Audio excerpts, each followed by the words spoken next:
Tama kita kaiman Nawaya matike ada kita parwa Kaya ya maita pada kegiatan Waya mata matia marunia Kaya tati punaya Waduku bakala wakataku Maraka palino itera Kaya mata tetapua Tawaro atawai mata tetapua Tawaro atawaro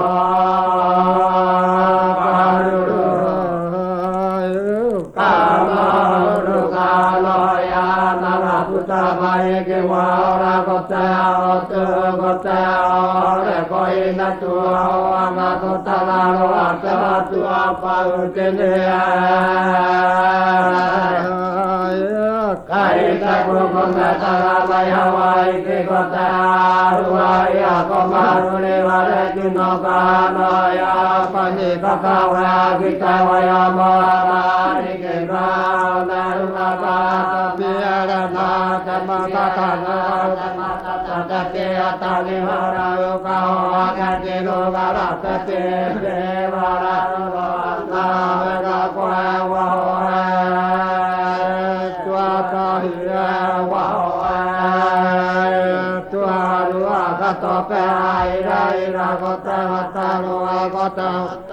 Yara na ka yara na pa ke na na ka yara na ture hate ko ai ho na ka ta ta ra no ai ta ra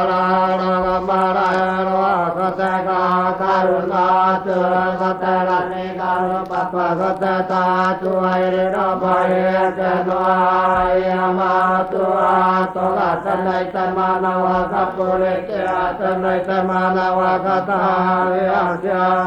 Mai tana pare koi kara kade apai karu atapre tatama me akata ure taure kore atakawa kakamaya ya vakare yo anate kakayo tewe komanine tua komanine aro katari kura katari wewe katari kura katari wana ko agere Radhika Kare Tata Koya Mahora Kare Ata Kata Kamana Vadu Koara Ita Guru Gita Tatime Ata Mano Kama Karuri Ata Kai Mahuwa Toe Wahoi Topa Kata Kaira Mai Kai Kura Mama Ke Kamana Ata Kawa Guru Kata Kai Ringa